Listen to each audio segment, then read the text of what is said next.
Hello and welcome back to another live stream here on Mikey's Flightdeck. So we have already some people here in the stream from Istanbul and Budapest. Hello, good evening.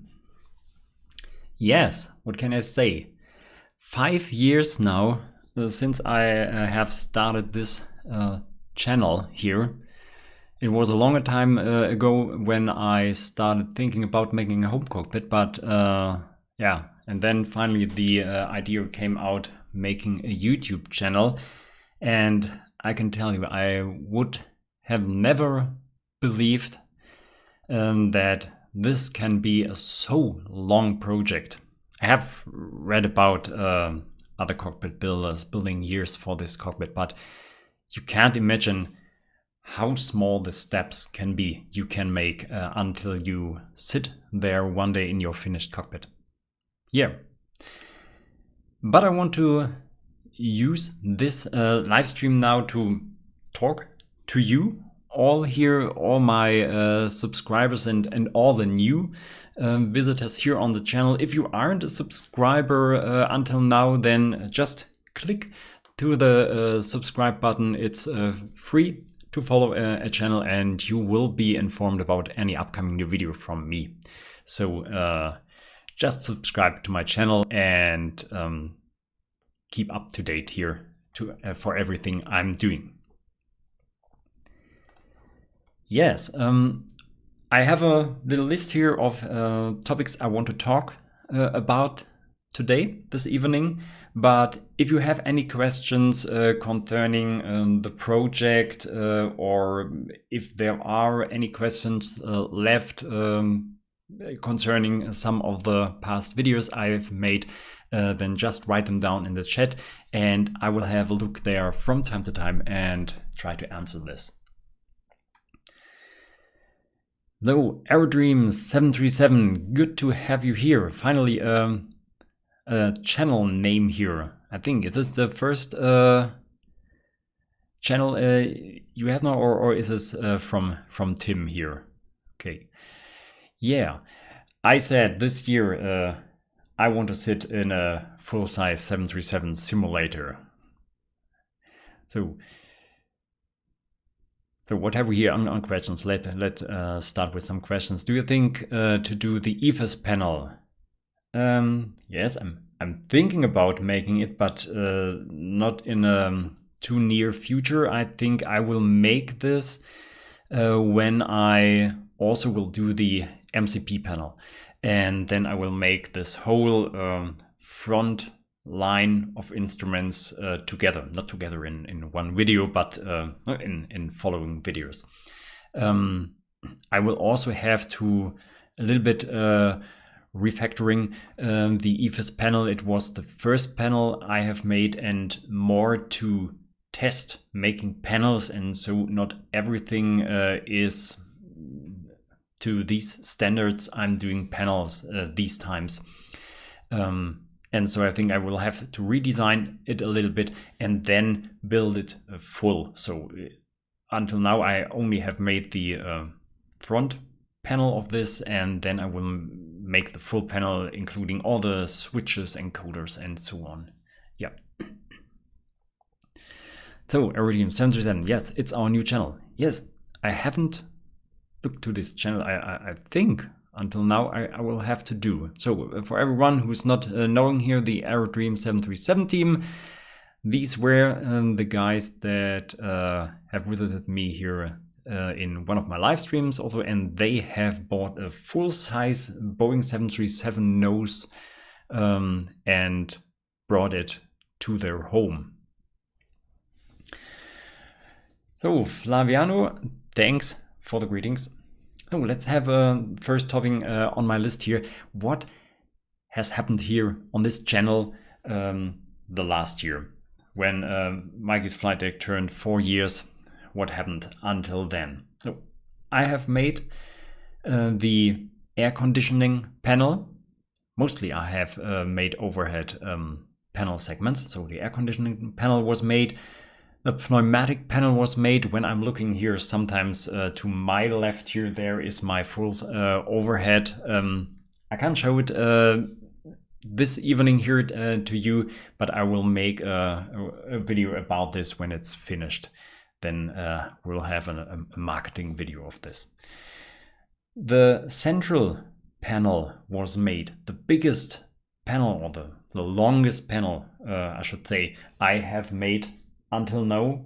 Yes, and with the central panel there came also the first backlighting control, the dimmers of the backlighting, the lights panel I have made, and this was also a really big project because I had to design these self-returning start switches.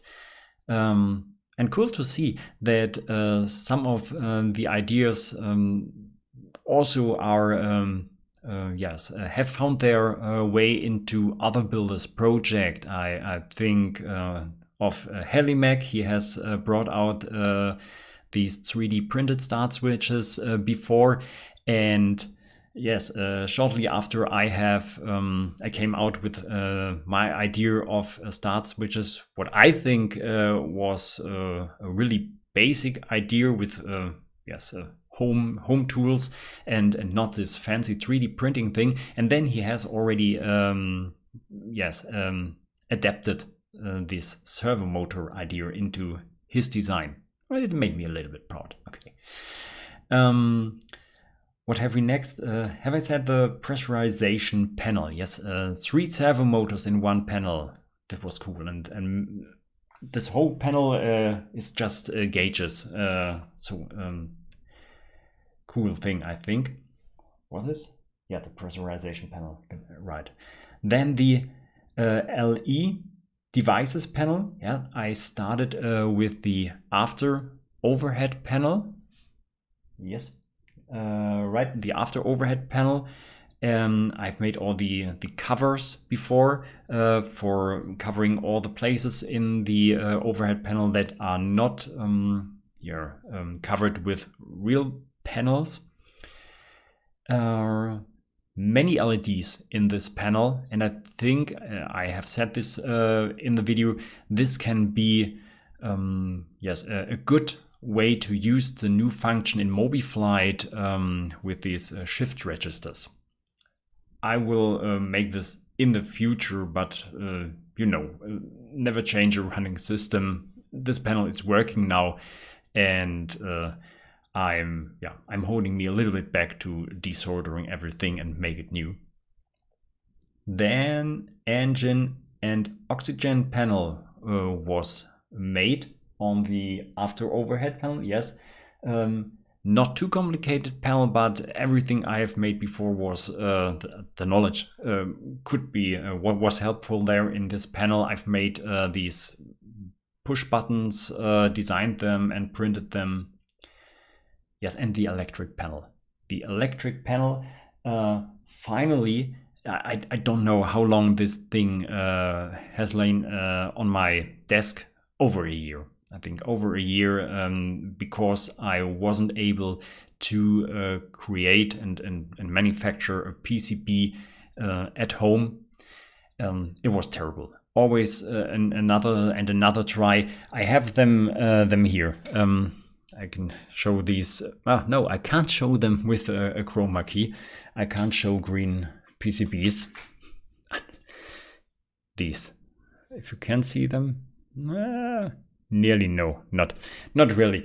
These are all different tries I have made making PCBs. Yes, I think I have to throw them away now. And then I finally came to the decision that I buy them from a professional manufacturer, and they worked at once. Yeah. As I expected. If I hadn't made a mistake designing it, then it should work. And so the electric panel finally came to an end. Flight recorder and stall warning panel. This was more brought out as a separate video because the IRS panel needed a little bit longer. Yes, I have brought out a video about my laser. So this laser topic video came out where I present you my whole laser setup and how I make these panels on the laser. And the Maker Faire also took place. I think no one of you have joined this fair, but it was a fair of makers here in Germany, and it couldn't take place in real life, so in presence. And so it was the first time they made it as an online event, and I was chosen to present my cockpit there at the Maker Faire. Also a fully different audience there with other questions that normally come. There are these questions, more the basic things, and you make real buttons to control this and so on. Was fun. Was fun. Here, and I thought a little bit before this stream, how long am I working on this overhead until now, and I have looked up this, and I was really scared. Over 2 years now. I'm working over 2 years now at this overhead panel. The first video that was a little bit a preparation for this overhead panel, making annunciators, came live on October 27 in 2019. And then in December, 21st December 2019, there came out the first panel segment for the overhead panel. And then, and then until now, I'm here working on this overhead panel. There's a really funny and also sad situation.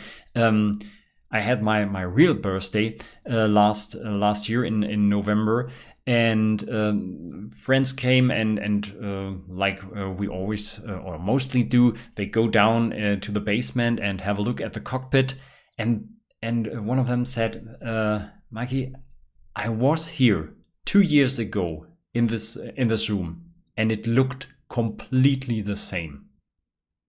And I thought, what have I done all these years? And then I realized, I wasn't working at the cockpit structure, the shell or anything else. I was working at the overhead, and this overhead panel stands up in my room. Yeah. And so someone who isn't too much in the topic, what I'm doing here, could say, what have you done all the 2 years? Sad, really sad.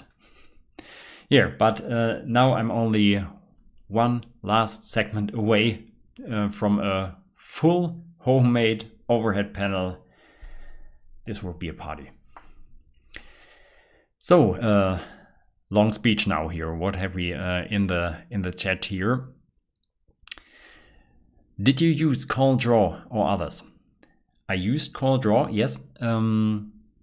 At the until the end of last year, to design the panel segments.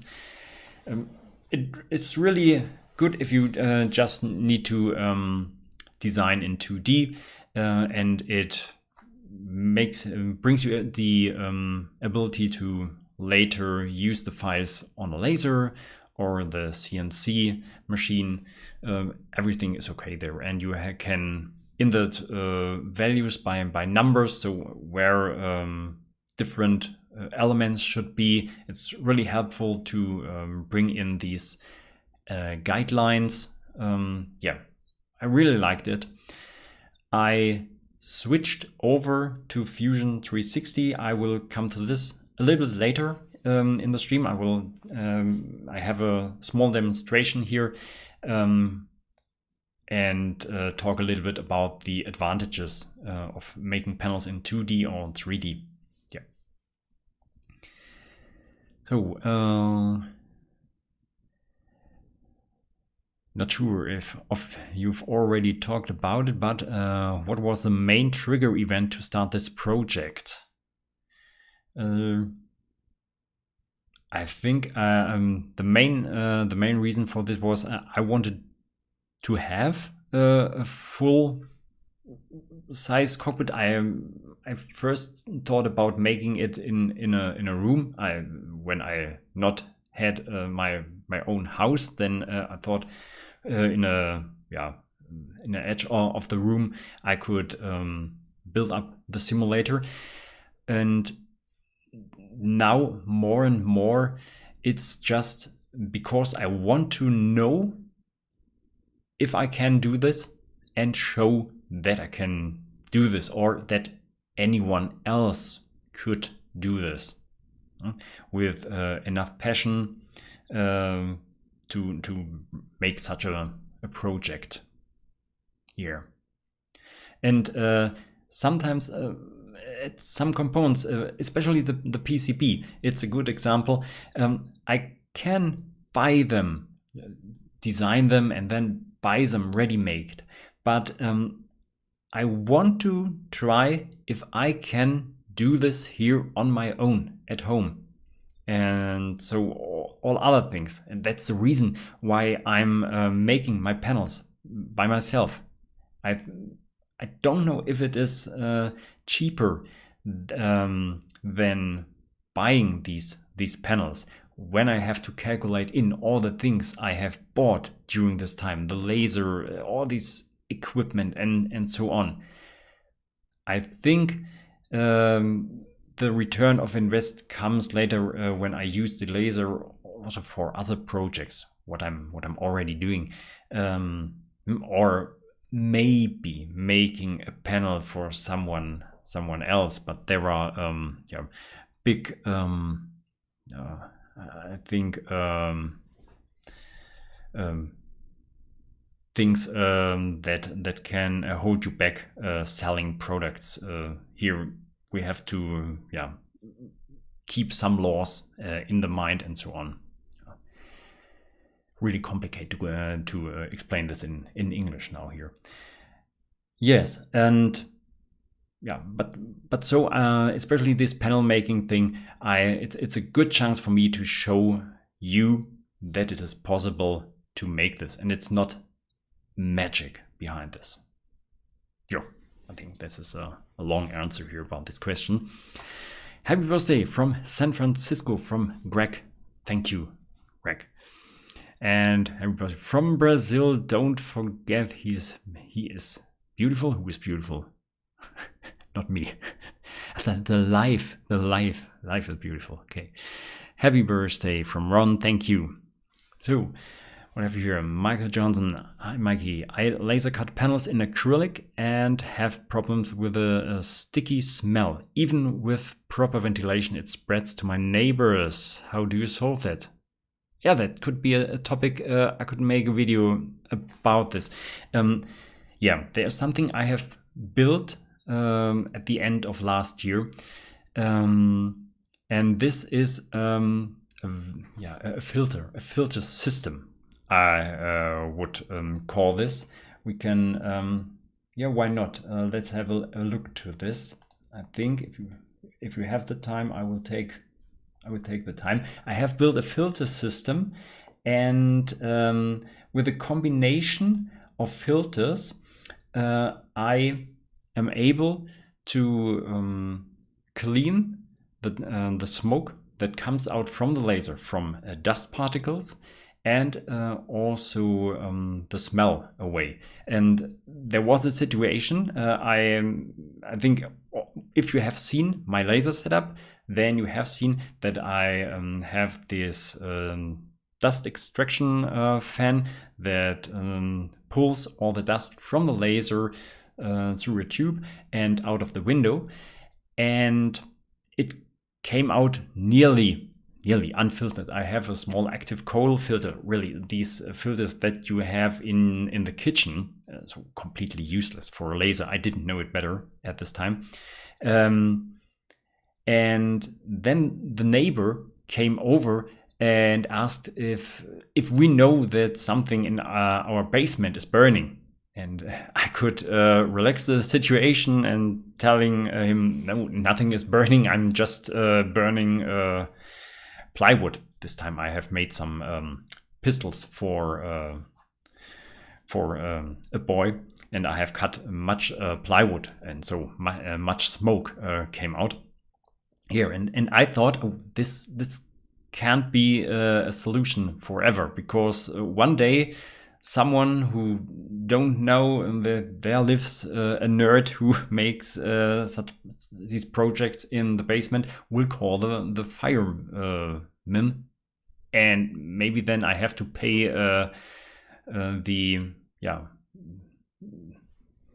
arrival of these firemen though. And so I made the decision that I have to design a filter system. So let's have a look here. Over to Fusion, and this is the thing I have built to give you imagination how big this is. A depth of, what do we have here, around about 60 millimeters, so nearly half a meter, width of 65 centimeters, and a height of 98 centimeters, so nearly a meter of height. So it's a really big thing here. And the magic behind this is that the air comes in here. So up here at this hole, there sits the exhaust fan. It pulls through this filters. So it sits up here and then goes out of the window. So the air from the laser comes in here, goes in through a fine filter. No, not the fine filter, a bigger, I don't know the English word here, so not so fine filters. Then a fine filter down here. So it goes down through this gap here, over to an active coal filter, up here into a HEPA filter, which filters out the last and smallest particles, and then out of the window. I have tested this in my basement. I have stick my head really into the tube that comes out here. You don't smell anything. There is no smoke left in the air that comes out. There is no smell left here. The only place where a little bit of smell stays is here inside of this filter, and then from time to time I think I will have to change the filters here, but I don't know how many months or this will take, or a year or something like this. It depends also on how much you use your laser. Yeah, so this was the small step into this project. I think I can make a video about this so that you can get the imagination of what I have done there. If you Google on YouTube just laser exhaust filter, then you will find some other projects like this here. So, happy birthday from Indian Aviator, thank you, and from Argentine Xavier, thank you. Hello, happy birthday Greeks from Uruguay, thank you, Nicolas. Good to have you all here.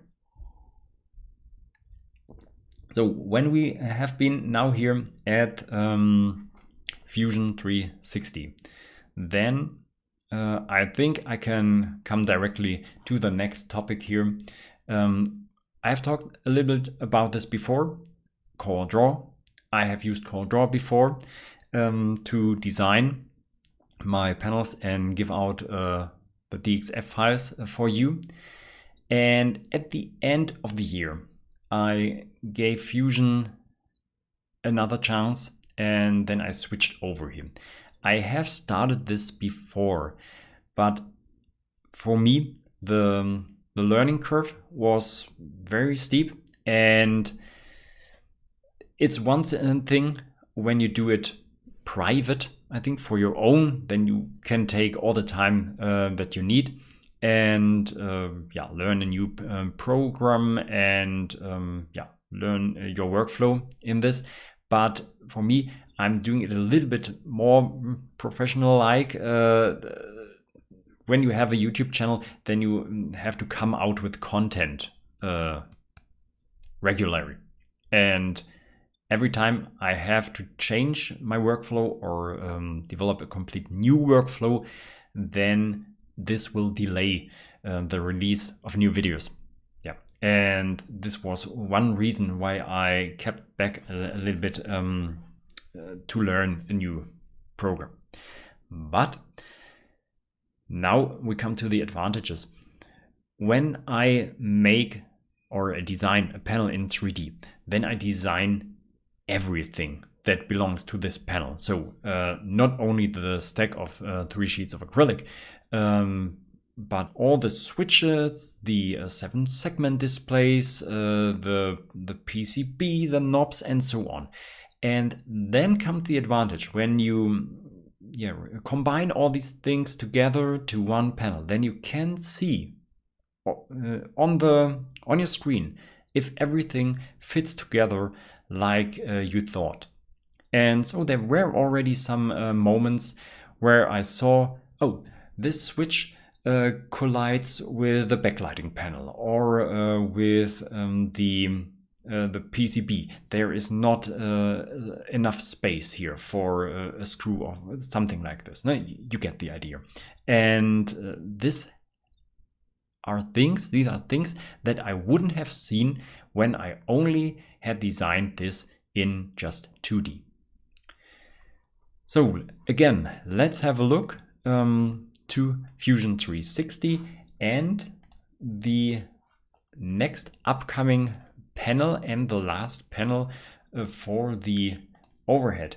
Here we have the cabin pressure panel, and you can see I have already designed most of it. The 3 acrylic panels are already finished. This sticker, which I have learned here from the Aerodreams team, are really stickers on the real panel. I have made some a little bit thicker stickers already, so also this one won't be a sticker like you would know this, because I have already made these things. Yes, and behind here I have modeled these 7-segment displays. I will use single 7-segment displays because I have bought them already. There are these components where already 5 7-segment displays are together in one component. The advantage is that you need less pins. You can see there are a lot of pins that have to be soldered here in the PCB, but I'm a little bit more flexible with this solution, because if I need, I can make a panel with only 3 7-segment displays or 4 and so on, and not have to live with the components that are there on the market. Yeah, the switches here are modeled for these rotary encoders. These are encoders. Yeah, we have the gauge there with a really small needle, just nearly invisible here. Just the tip of the needle sticks out here.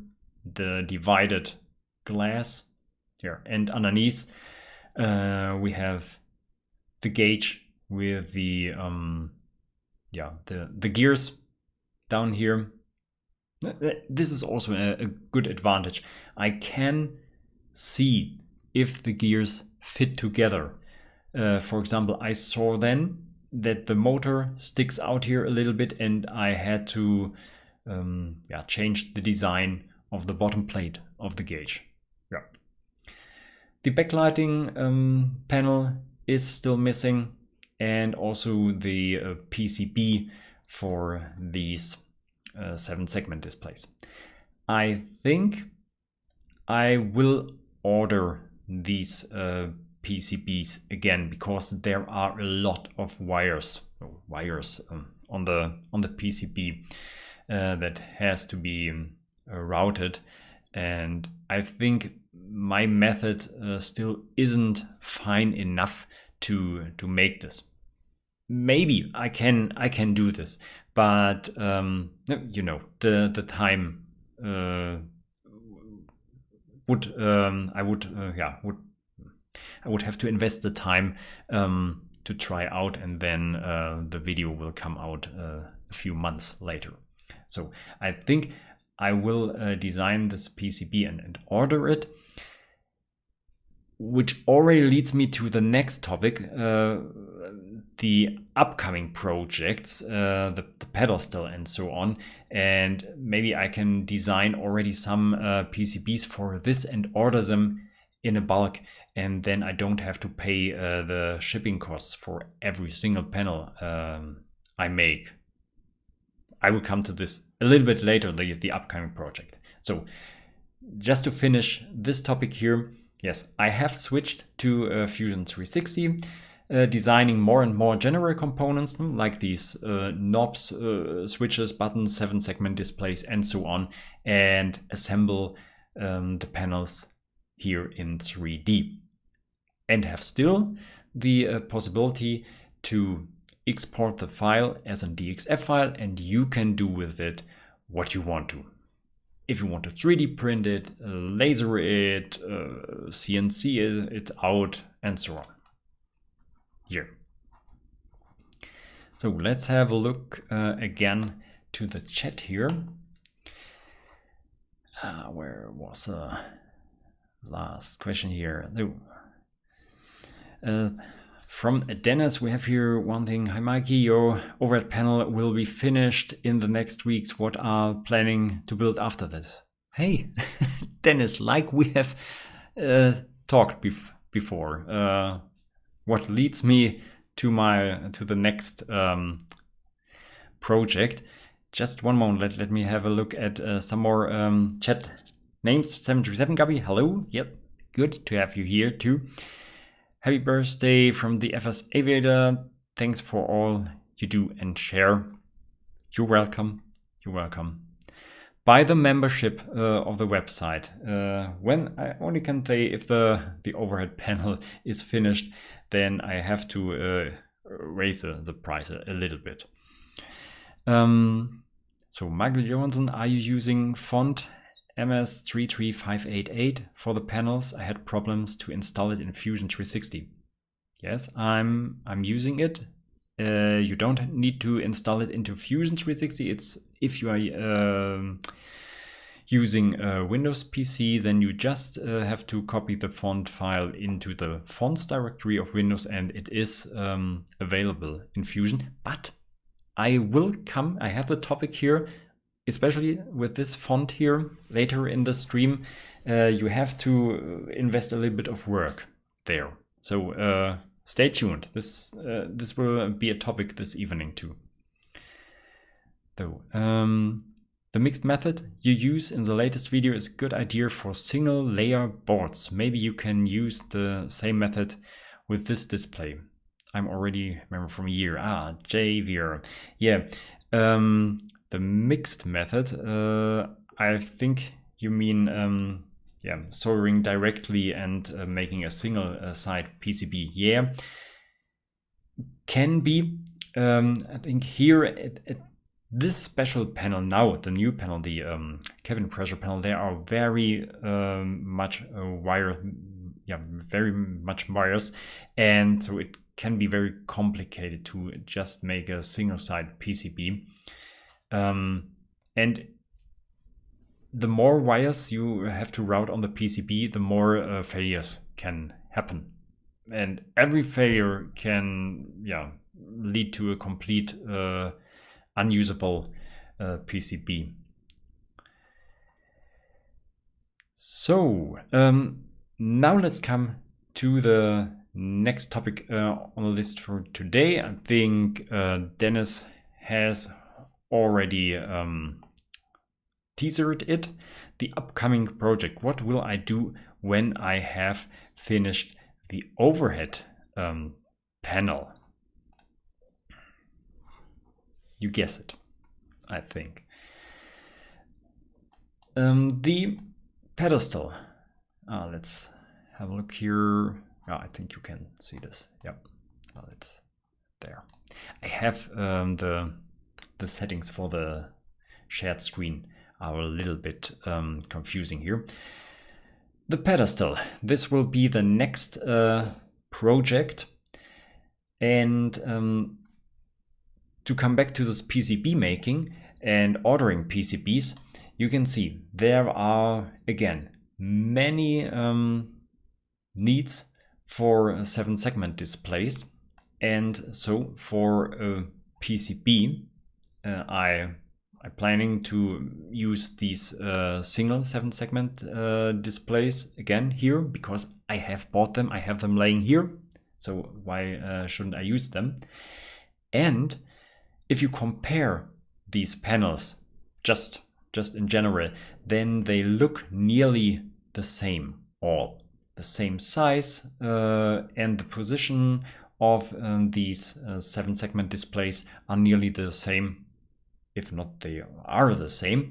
Yeah, oh, they are the same position at every panel, and so I think I can design the PCBs and order them before I start building this panel, and then I can, and with this method I can order the PCB for the cabin pressure panel and the PCBs for these pedestal panels in one order, and just pay one time the shipping costs.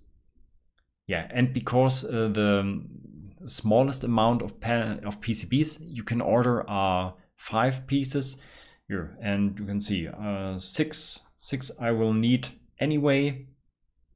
So order 10 pieces, and then this will work here.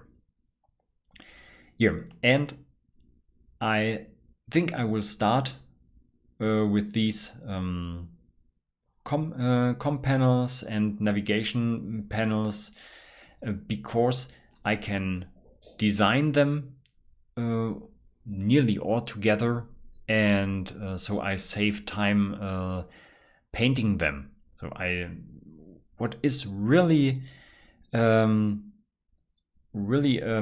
something that holds me back making panels is this loading and cleaning of my painting pistol, not the airbrush pistol. This is, it's fast done. You have to invest time, but the result comes out really good. But just for spray painting panels, every time this cleaning of this pistol and the drying times, it's I hate it, really. I hate it. Painting is something I really hate. And I'm switching over to spray cans now. I have ordered the lacquer already. I have them here, and I'm really waiting for the last panel of this overhead the segment, what I will have to paint after my old method, and then switching over to the spray can method. And I hope with this method I just have to take out the spray can out of the the basement storage and use it. And after the use it, just clean the opening of it and put it back again, and that's all. And I hope this will increase the speed of my production here much. Yeah, and I haven't done this before because there is a danger that the color is different. I have seen this, even if the same RAL code is written down on the spray cans, the end result is different. So just don't use different colors when you want to use them side by side. Just a tip from me. Yeah, and so I have waited when I will do the next complete project of the cockpit, and I think this doesn't matter if the gray of the pedestal is a little bit different than the gray of the overhead panel. You won't see this. Yeah. So these panels all the same size. I will do, the most complicated part is the designing these PCBs here and bring them behind this panel in some way. I think again with hidden screws here, with countersunk screws, to not have too many screws here. Yeah. These MIG selector, I don't know, these intercom panels, how they are called, I won't build until I really know how to use them. Not to use them in the real cockpit, but how to use them in my cockpit. I think they can't be used like they are in the real Boeing, because there aren't different what are these, channel frequencies or something like this. It has to be some integration with IVEO or VATSIM in this intercom panel, or intercom with the co-pilot and so on. And I have to do a little bit of research how other builders are using this selector panel, and then I will decide if I will build them and how I will build them. Here, so if some of you knows more or have seen a project of a cockpit builder that have made such a MIG selector panel here, then just send me the link, write me an email, something like this, so that I can inform me about this topic here. Yeah, these displays here, I'm thinking a lot about this annunciator here, this ATC here, how I can build this, maybe a really small and tiny LED behind this here, and lasering out this panel here. This will be tricky. This will cost me some evenings planning. Also this here, I think there is here some letters, and down here are some letters. I think I have to look this again. It's time to start the PMDG again a little bit and have a look at these panels. Here, the same here. Here comes something again, what was really helpful in the beginning of my project. You have everything that you are building 2 times in the cockpit. So I have built the co-pilot or pilot version first. I could test and then build the other side for the co-pilot and make the video of it. This was cool. I think something like this can be done here too. Yeah, the flood light here and panel brightness, this is nothing that will be new here. I have just to think a little bit about the cabling to the already installed dimmers. Yeah, same here, which you can't see right here, the Flightdeck door and so on. Yeah, this is nothing that is really hard to do, I think.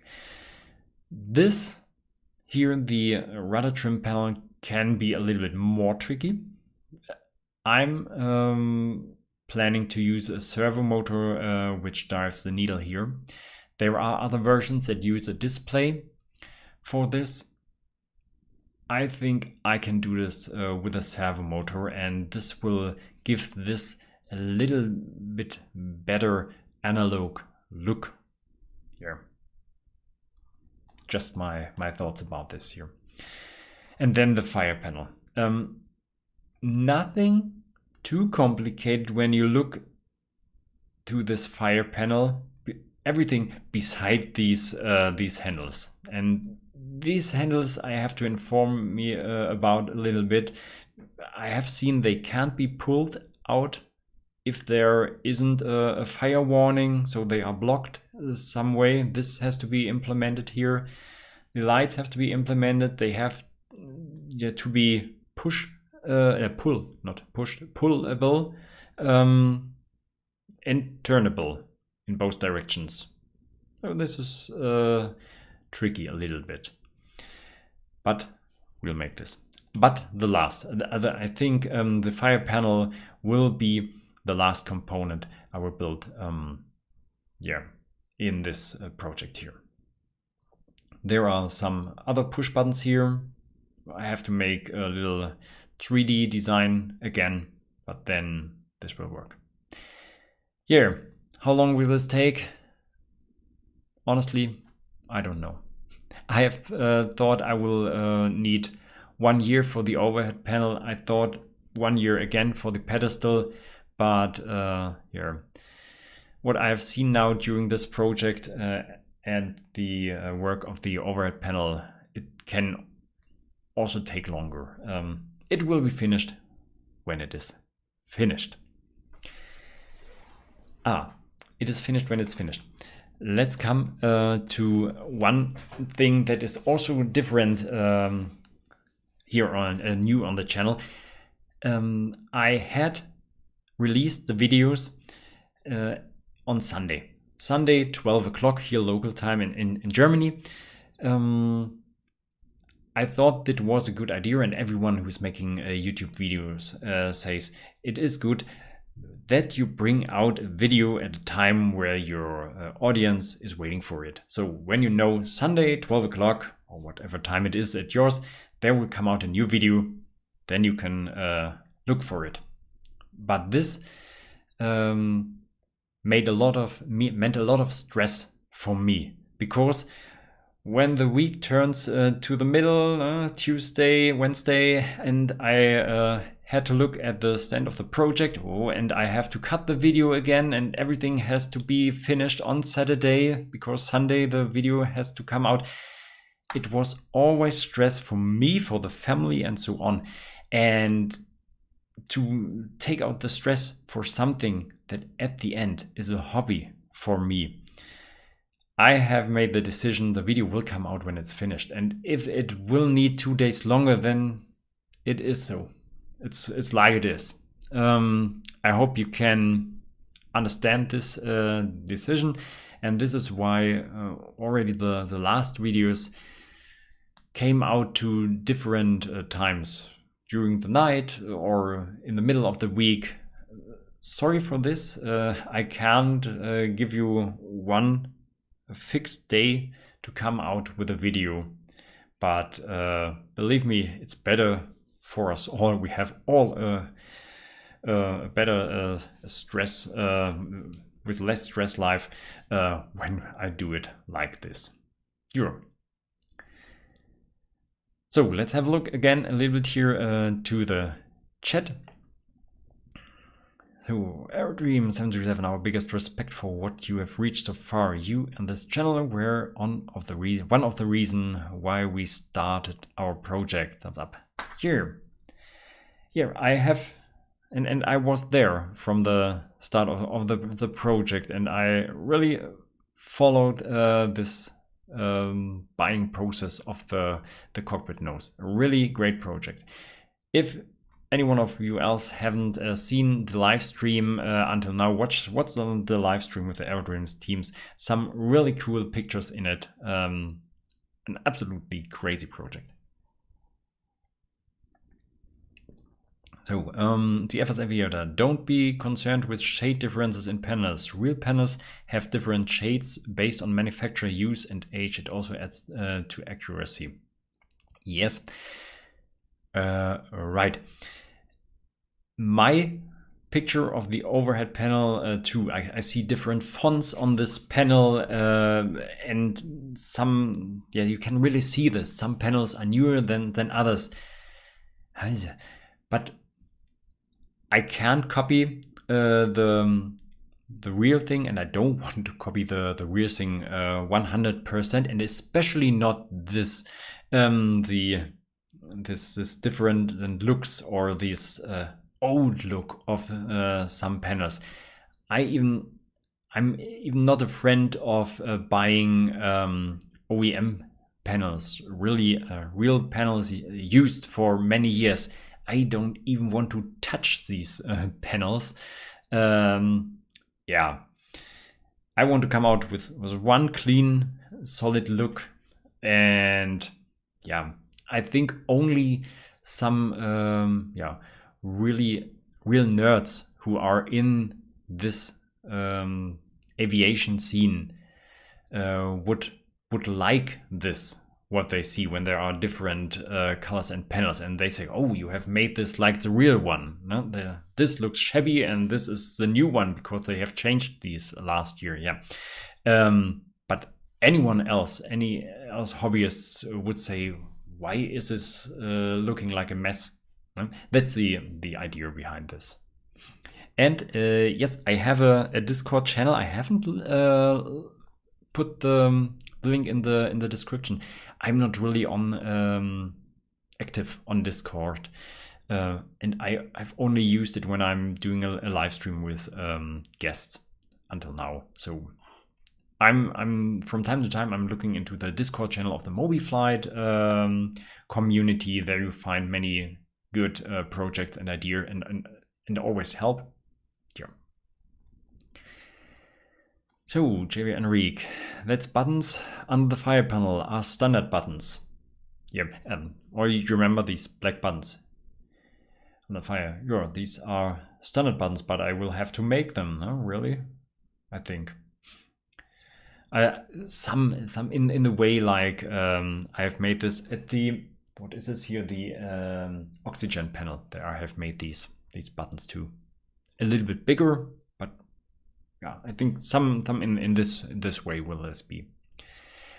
KD22, if my memory doesn't fail. I will have a look at this. Maybe I find a data sheet of them or a drawing. Captain Bob, hey, good to have you here. Thanks for agreeing to the birthday. Good to have you here from time to time. Last time I'm looking to your channel, I know my head was in my laser. So, Indian Aviator, it's okay. Please upload when you want, and it should not be stressful for you. Thank you. So, what have you there, Greg? I'd prefer that your production is irregular, as it lets you not burn out, and your family deserve to have needs met. Yeah, thanks for all. So, thank you for the words, for the understanding. So, and Captain Bob here, yeah, OEM panels kind of takes a lot of fun out of making them yourself. Yeah, the real fun comes when you want to integrate them in an existing setup. I know there are these videos about who is it? You know, Peter from Build a Boeing. So Peter from Build a Boeing, who really is in this topic of getting OEM panels, and he has to integrate them into his cockpit. Especially these eyebrow windows and so on are really a really great project to do. So think about when you are buying OEM panels, they have to fit into your existing project. Yeah, and a yoke will be a big challenge. Really, yeah, absolutely. The yoke will be a project for itself, and this will be the time when I have to finally know how much space I will need under my simulator. There will be the time where I have to raise this whole shell to make room for the cables or wires, no, whatever you control these connected yokes, or maybe the pedals. So, okay, what have we on here on the list next? Just a short topic. I had these days a post on my website, a question if someone can have the DXF file instead of the STL-chem file. Yes. When I started into this whole CNC topic, I didn't know what is the best file format. I started with STL-chem as a control software, and then I thought it would be helpful if I already release my STL-chem projects to the community. Yes, but not everyone uses STL-chem, and not everyone can use that what comes out as an STL-chem file. So later I have switched over that I'm only giving out the DXF files, and I'm only giving out DXF files for cutting out panels. I'm not giving out the Corel Draw files or Fusion files, just to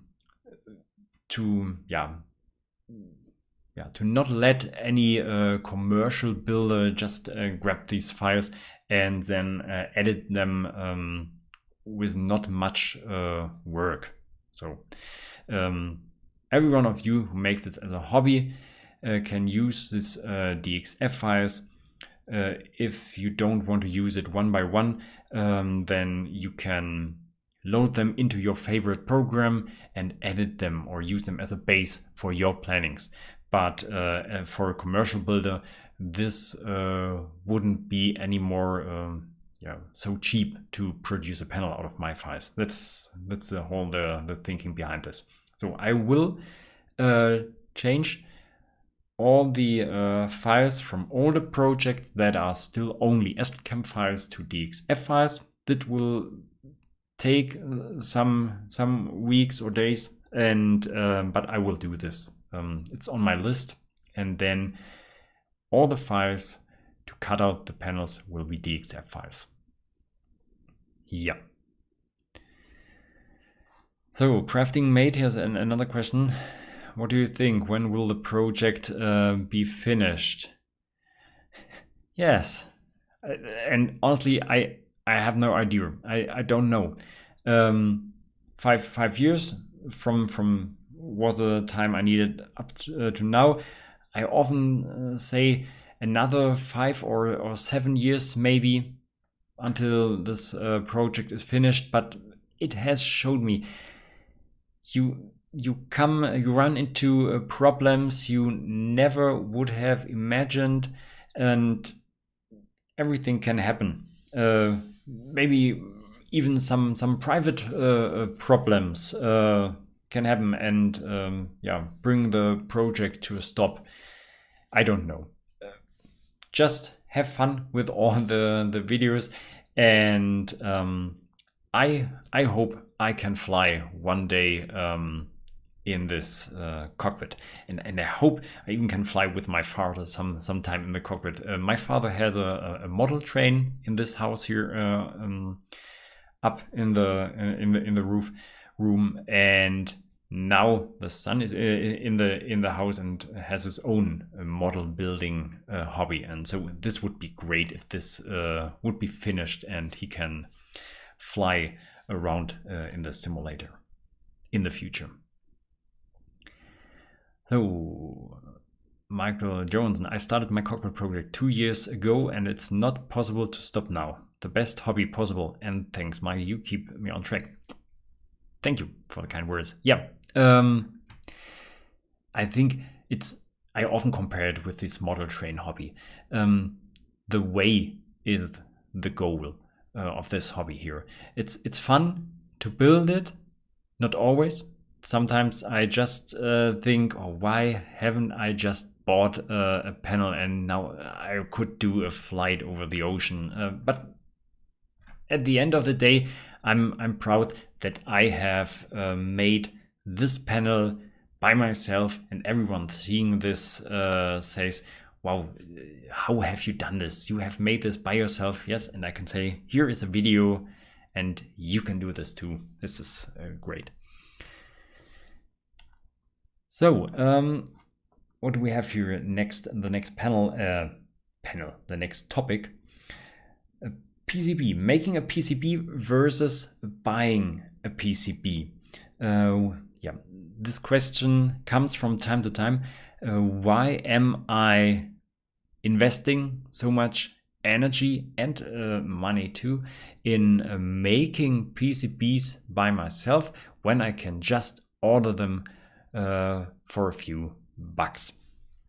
Yeah, I think I have answered this question before, but again, my goal is that I go into my basement with a plan of the designed PCB, and at the end of the evening I come back from the basement and have the finished PCB in my hand.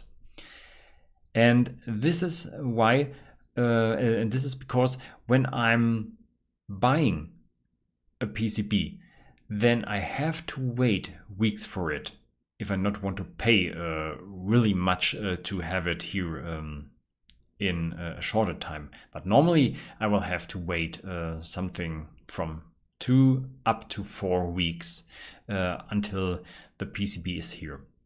And here we are again at this YouTube situation. When I have to wait 4 weeks for a component that I will need to come out with a new video, what do I do during this time? Then I have to make a more plan. What can I do instead, and come out with another video and so on. Or, and this is even a bigger topic here, what if I have made a mistake?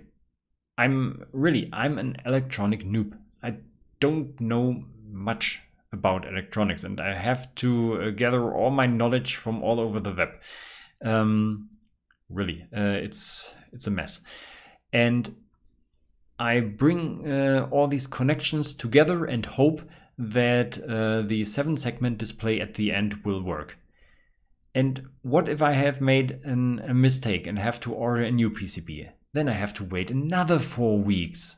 Not only that I have to pay again for this PCB and mostly for the shipping, but I have to wait another 4 weeks for this PCB.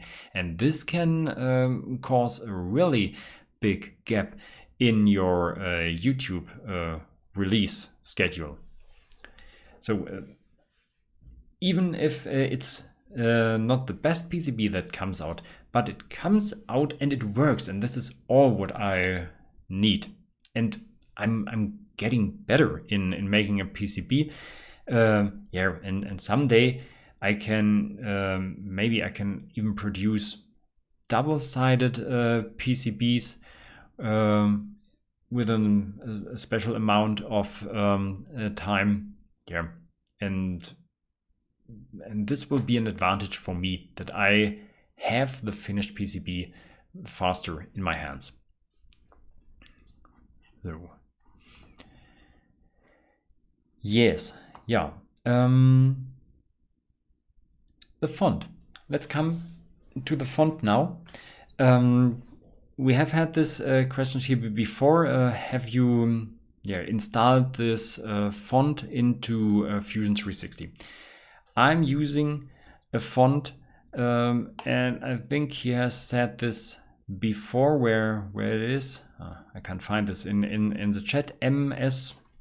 I will have to look this. It's a military font, and this is used for most of the Boeing panels, or maybe it comes the nearest here.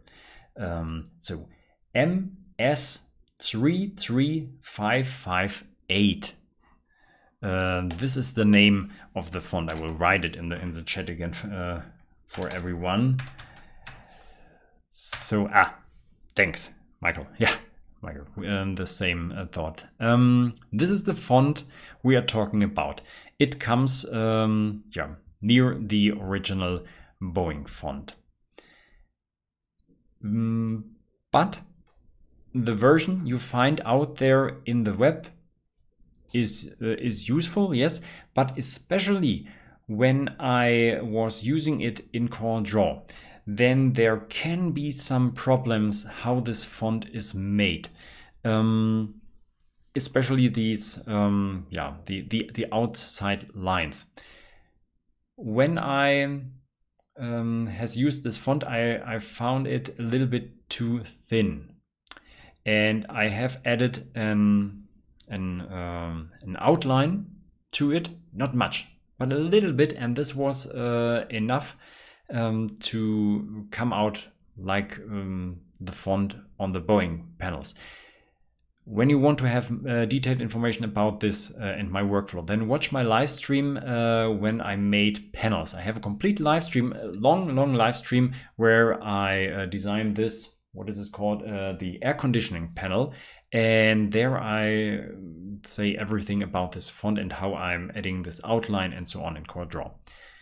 So, but when I have added this outline, then there were some artifacts that came out with this font, some spikes, and from a special amount on, it didn't look good anymore. So, and I had to edit this font, and this is something I want to show to you here, so that you know you have this possibility. And I'm calling about a program that is called Type 3. I think it's now the version 3.2. Type 3, not Typo 3, not the content management system, but Type 3. It is free to use, this program, but the limitation is that you only have 50 letters available. So you can give out fonts with only 50 letters or characters. So, but this is enough. For the cockpit building, we only need the capital letters, and there are 26 letters in the alphabet, and then you have more room for some special characters. A blank or a dot or something like this. So let's have a look here. There we are. This is the program. I think here, you can see this. This is the program.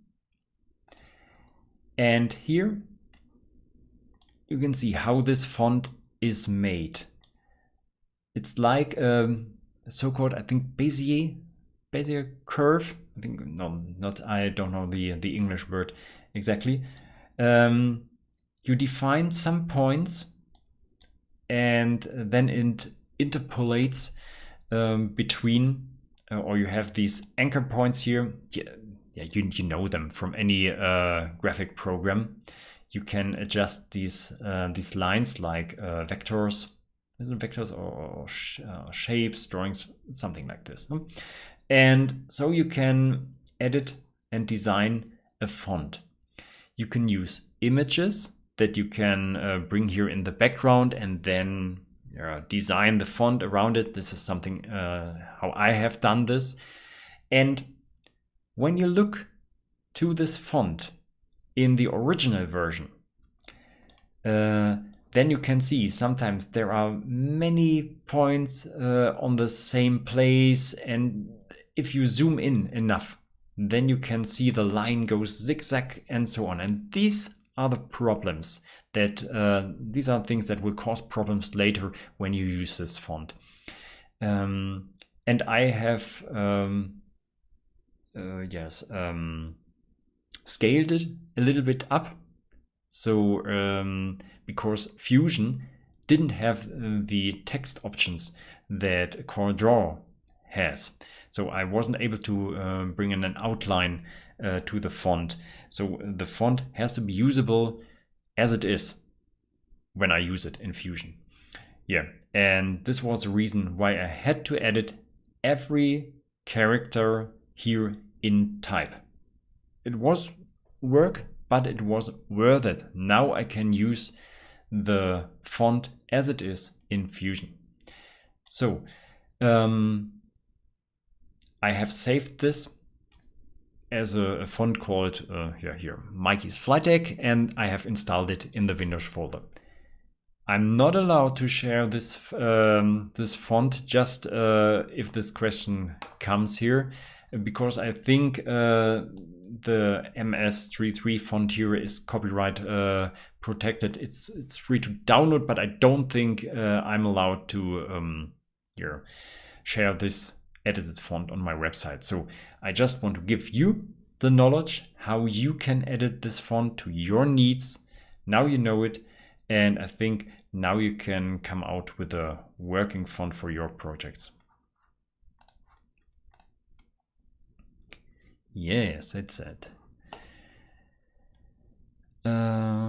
Sorry. So, and what have we here in the chat? Mikey, it's normal to wait a long time for details. In your case, you are making a great simulator and great videos and Instagram posts. I can't wait for your first flight. Yeah, me too. Me too.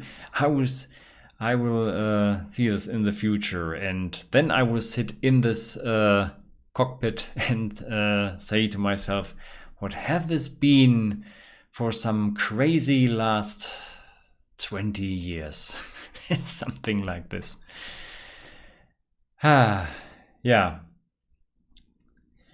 So another topic, again to you, if anyone has another question here I should answer, then just bring it into the chat. I will have a look from time to time there. What I have done here on the topics list here. Yeah, filament versus resin for printers. I have bought, I think in the last year, my first resin printer. What have I bought? The Elegoo Mars Pro. Was it 2? Oh, I think. Yeah. A resin printer. Absolutely great for making buttons. And even if you need many of them, because I don't know if you are in this resin printing topic. The filament printer prints everything. It prints line by line and up, and yeah, and then it moves to the next position and prints a line and so on. So the more items you have on the print bed, the longer it takes to print them.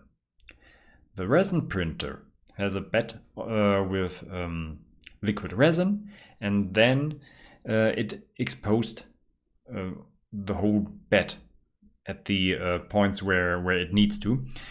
And this takes, in my case, 2.5 seconds for the general layers. So it doesn't matter how high, how many things there are. One layer only takes 2.5 seconds. So fill up your whole print bed with buttons. The only thing that increases the print time is the height of the item you print. And this makes the printer perfect for producing many buttons in one print session.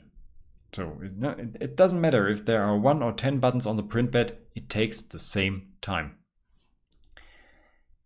I think the resin, when it comes out, breaks easier than filament or resin that you use for molding and casting things. No, I think you have seen this video where I am making my first nubs, and I have 3D printed version of them and then made silicone molds out of it and giving in resin.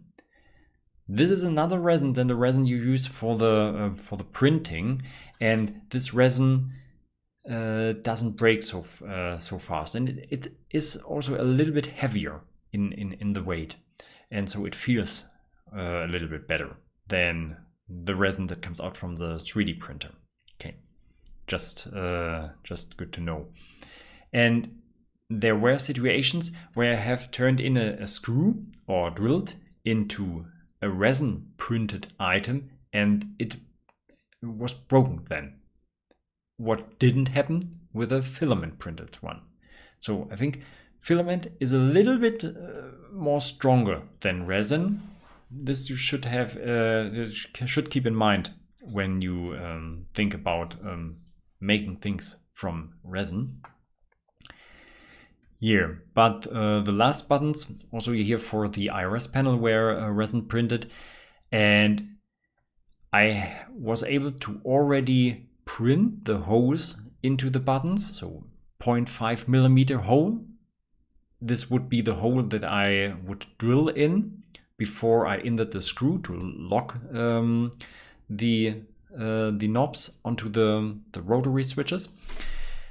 Here, and this worked fine. I was then able to cut a thread into it. It didn't break. Yeah, this has worked good for me. One disadvantage in resin printing, I have made annunciators. So I have these annunciator boxes made with the resin printer because I was able to fill up the print bed and make many annunciators much faster than I would be able on the filament printer. But it's not here the light comes through the walls of these annunciators. So resin doesn't hold back light as good as resin. So I have the black resin and the black filament, and I will stick to the black filament when I will produce annunciator boxes, because I don't have to paint over them to prevent the light from going through. The filament works better for me. Yeah, this is just the topic resin versus filament here, and especially after I'm printing the things on my Prusa. Here we come again to another topic. I have bought a Prusa printer in the Black Friday sale last year, and I have bought the kit version. So I have built up from every screw, every part. I have built up the whole printer now as a kit. It was really fun, a cool project. And when I'm now thinking back to the beginning of my 3D printing, guys, this will sound like a sale event now, but really, when I'm thinking back to my first printer, 100 euros, a small Chongzi printer, I just bought it because I want to have a cheap start into this 3D printing topic and want to see if this is something for me.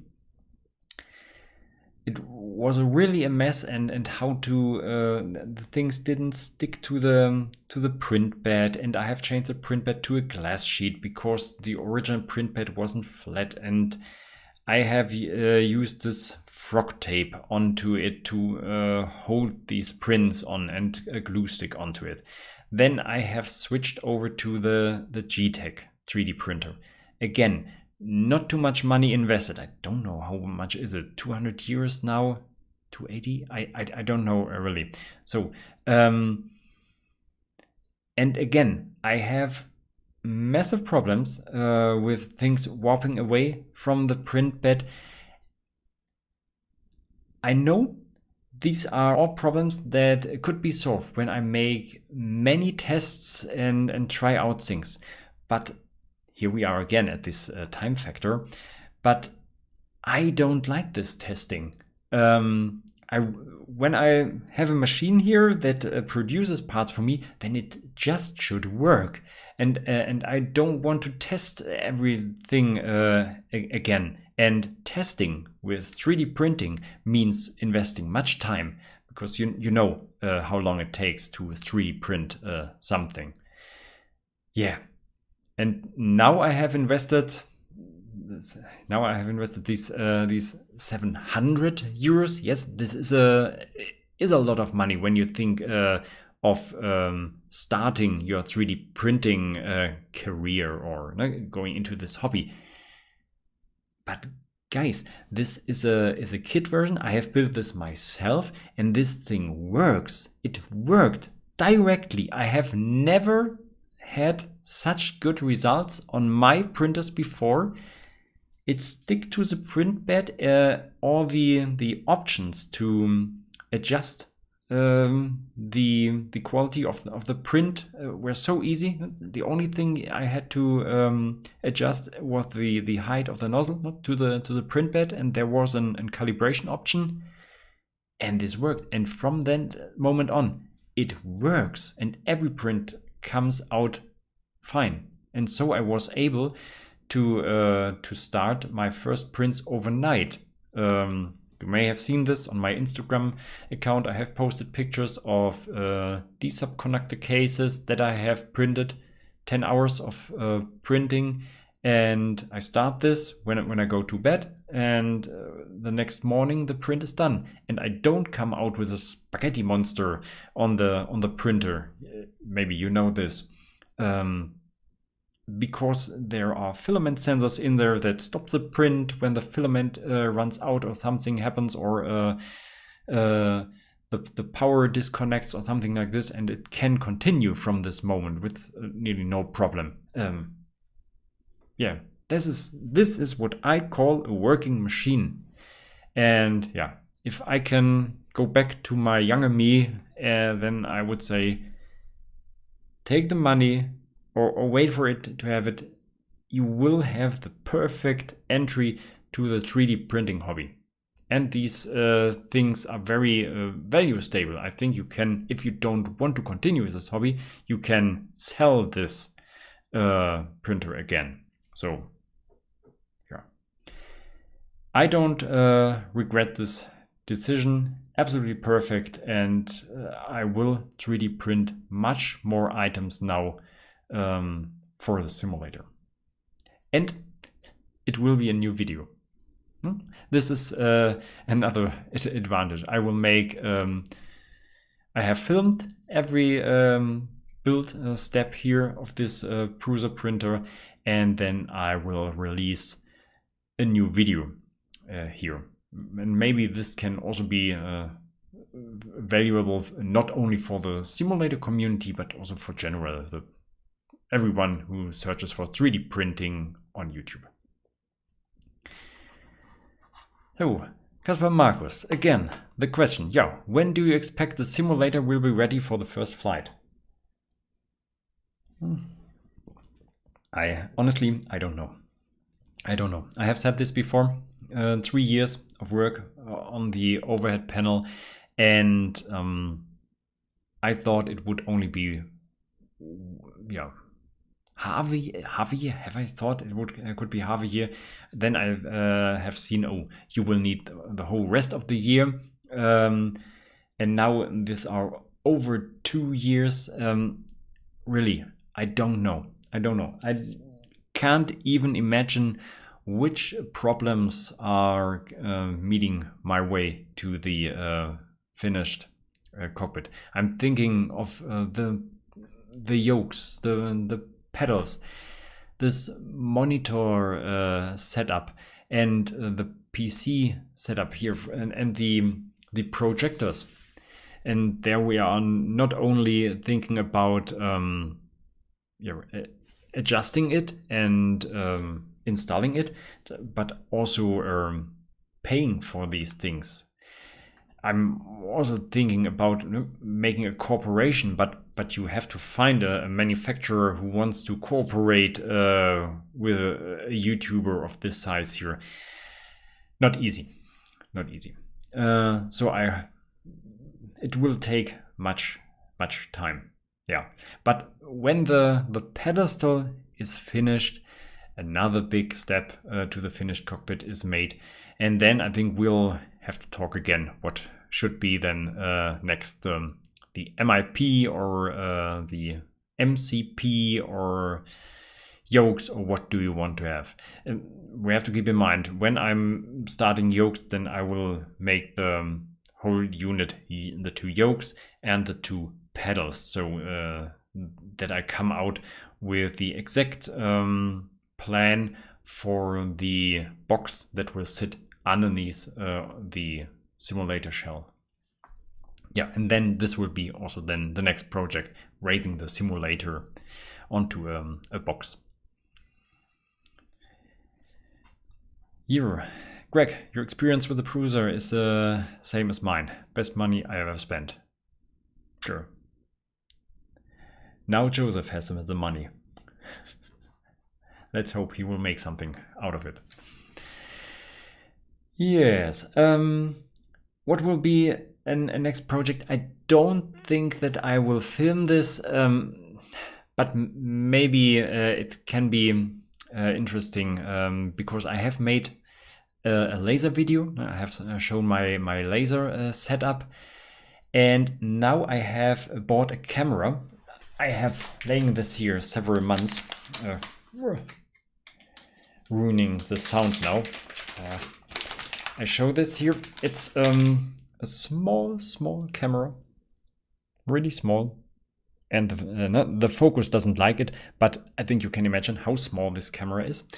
And this camera comes into a 3D printed, there we are again at this topic, a 3D printed holder. It comes here, and this holder sits inside the opening of the laser, and I can connect this camera with my PC down. This controls the laser, and then I can see an image of the laser bed, the honeycomb table, and this can help me to adjust pieces and see directly where the laser will cut or engrave.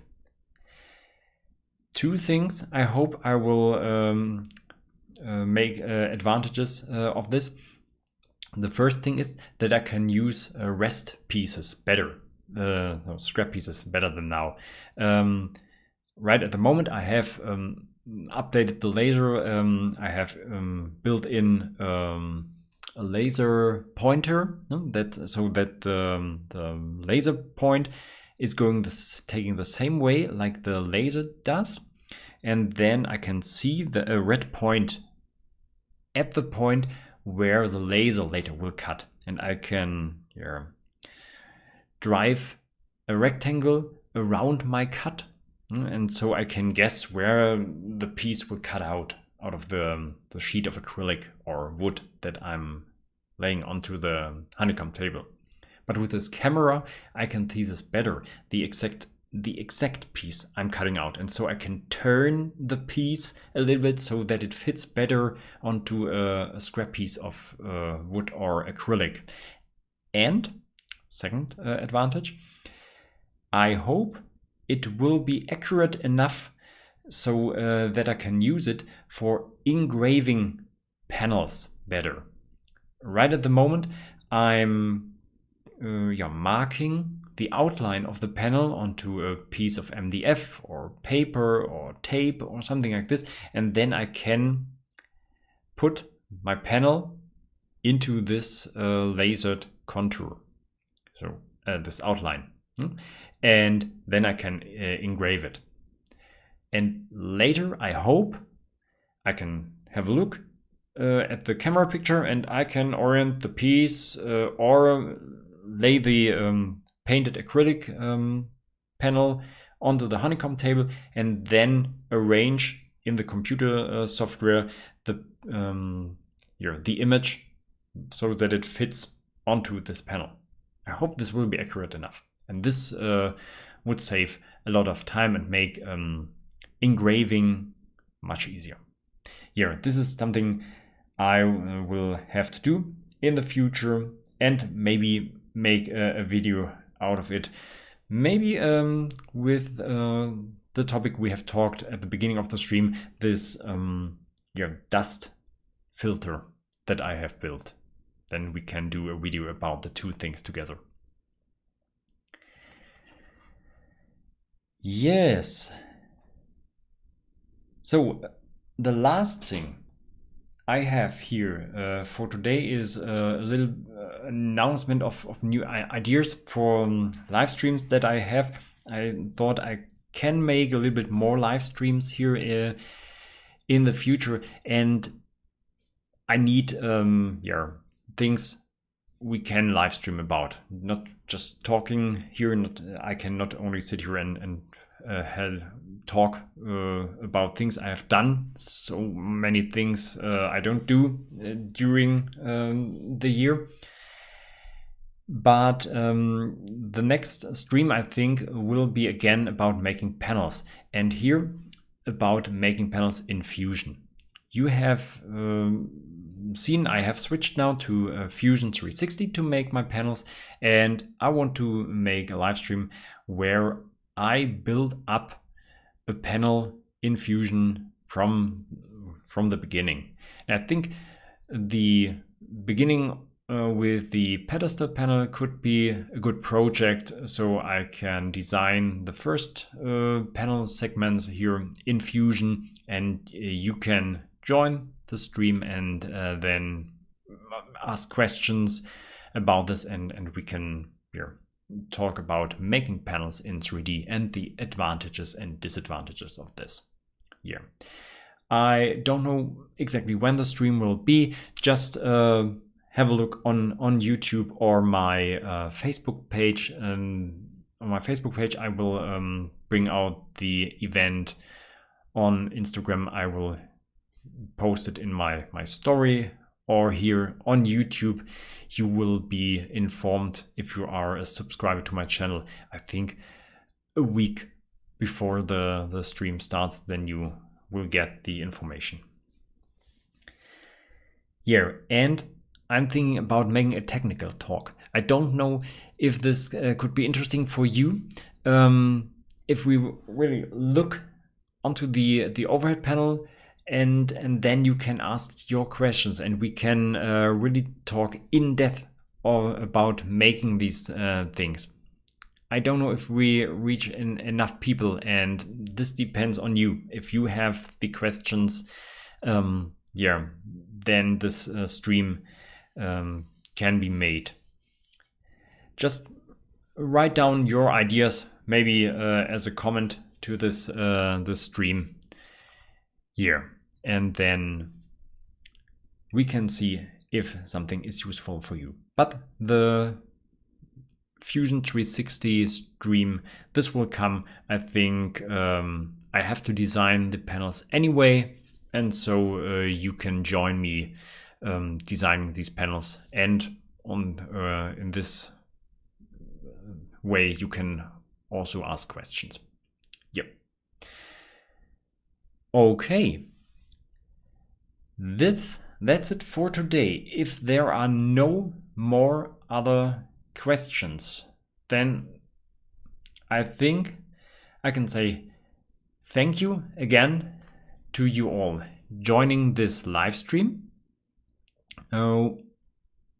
Again, the time went by really fast. You can't imagine.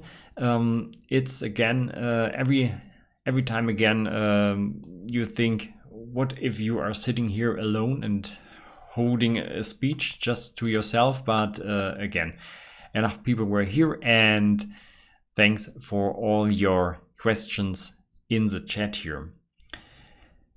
So have a good weekend, everyone. Stay tuned for the upcoming Fusion 360 stream. Thank you for watching my videos. Keep it on in the future. And I would say thank you to all, and we see us soon back on the flight deck.